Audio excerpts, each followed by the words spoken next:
Vamos aprender sobre imigração no Brasil? Vem com a gente! A partir da Lei Eusébio de Queiroz, assinada em 1850, o Brasil passou a receber mais imigrantes estrangeiros.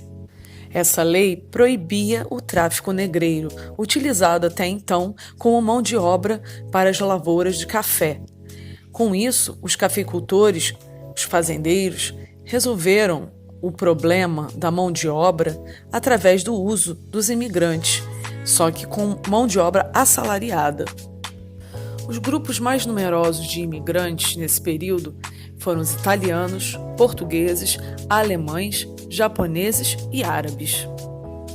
A principal causa para esse fenômeno são as questões econômicas, pois eles receberam incentivo para imigrar. Foi a chamada imigração subvencionada pelo governo. Então, as pessoas que estavam passando por conflitos internacionais, guerras, crises econômicas, sanitárias, humanitárias ou perseguições religiosas, políticas e étnicas, se sentiam atraídas à mudança aqui para o Brasil. Durante todo o Brasil Império, de 1822 a 1899, o país foi um dos principais destinos de imigrantes no continente americano. Recebeu mais de 3 milhões de pessoas. Essa imigração se mostrou bastante regionalizada, ou seja, núcleos populacionais de imigrantes numa mesma região, o que se reflete hoje na composição da população nessas mesmas áreas. Temos várias cidades brasileiras, como por exemplo Nova Petrópolis, mostrada aqui no vídeo, onde a imigração alemã foi bastante forte e se reflete na arquitetura e no estilo e também na língua falada pelos habitantes e as características físicas. Essa vinda de imigrantes só teve declínio a partir de 1930 por causa da crise do café, consequência da quebra da Bolsa de Nova York em 1929.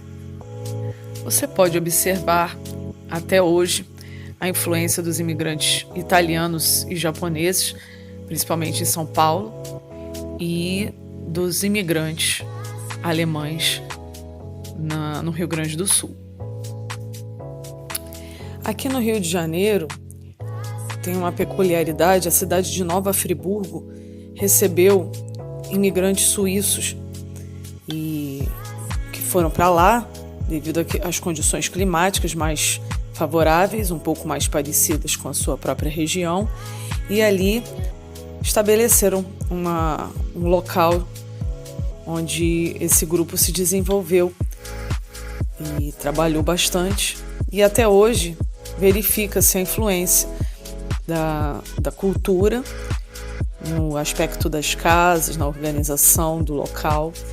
Então é interessante quando você passear, viajar para algum desses locais, observar museus que sempre são feitos para relembrar como era a cultura e a vida do dia a dia dessas pessoas, como elas se vestiam, como elas organizavam sua casa, os artefatos que utilizavam, as carroças, os instrumentos, as atividades diárias, como eles cultivavam a terra, como trabalhavam nela, como viviam o dia a dia de suas casas, como era a cultura desse povo, o que eles trouxeram de valor agregado à cultura brasileira, que misturou com a cultura indígena e africana,